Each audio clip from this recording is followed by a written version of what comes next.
Welcome to global channel Jayanthi Amir Shetty tip and cooking ఛానల్కి స్వాగతం. ఈ టిప్ నచ్చితే లైక్ చేయండి, షేర్ చేయండి, సబ్స్క్రైబ్ చేయండి.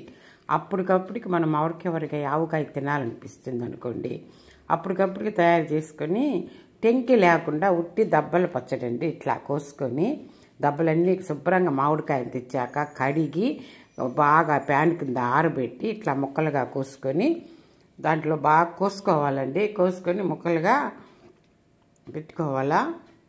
అరకేజీ ముక్కలు ఉన్నాయండి. అరకేజీ ముక్కలోకి కొద్దిగా తగినంత ఉప్పు మళ్ళీ చూసుకొని వేసుకోవచ్చు.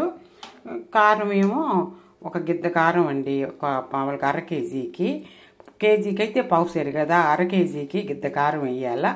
గిద్ద కారం వేసేసి తర్వాత చిటికెటి పసుపు, కొద్దిగా పసుపు వేసుకుంటాము. దీంట్లో ఒక మిక్సీ గిన్నె తీసుకొని 25 గ్రాములు మెంతులు పచ్చియేనండి, వేయించలేదు. 50 గ్రాములు ఆవాలు మిక్సీ గిన్నెలో పోసి మిక్సీ పట్టించాలా. మిక్సీ మెదిగిపోయిందండి, దీంట్లో వేసేసేయాలి. ఇదంతా పిండి, ఆవు పిండి, మెంతి పిండి, దీని పేరే ఆవకాయ. బాగుంటుంది ఆవు పిండి, మెంతి పిండి. అంటే కేజీకి 100 గ్రాములు ఆవాలు, 50 గ్రాములు మెంతులు.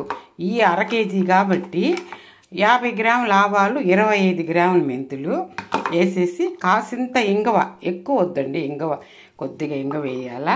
మామూలు ఆయిల్ పోసుకోవచ్చండి. ఎందుకంటే సంవత్సరం రోజులు ఉంటే ఎక్స్ట్రా సంవత్సరం రోజులు ఉండే దానికేమో మామూలుగా మనం పప్పు నూనె తెచ్చిపోస్తాం కదా, దీనికి మామూలు ఆయిల్ తెచ్చుకొని పోసుకోవచ్చు.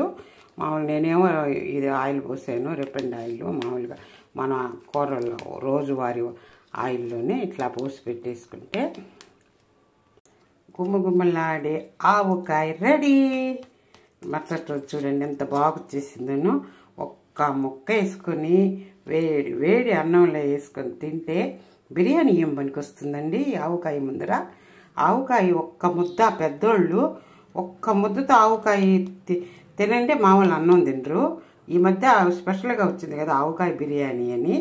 ఆవకాయ అంత సూపర్ టేస్టీగా ఉంటుంది. ఆవకాయ లేని ముద్ద ఎత్తారు మన ఆంధ్రులందరూ. అంత బాగుంటుందండి ఈ ఆవకాయ. అప్పటికప్పటికి మన సంవత్సరాలు నిల్వ చేయలేని వాళ్ళు అప్పటికప్పటికి ఇట్లా పెట్టుకోవచ్చు. దబ్బలుగా కూడా కొట్టలేని వాళ్ళు ఇట్లా కోసుకొనైనా బద్ద పచ్చడి పెట్టుకోవచ్చు. లైక్ చేయండి, షేర్ చేయండి, సబ్స్క్రైబ్ చేయండి. ఇంకెందుకు మరి ప్రొసీడ్ అయిపోండి మీరు కూడాను.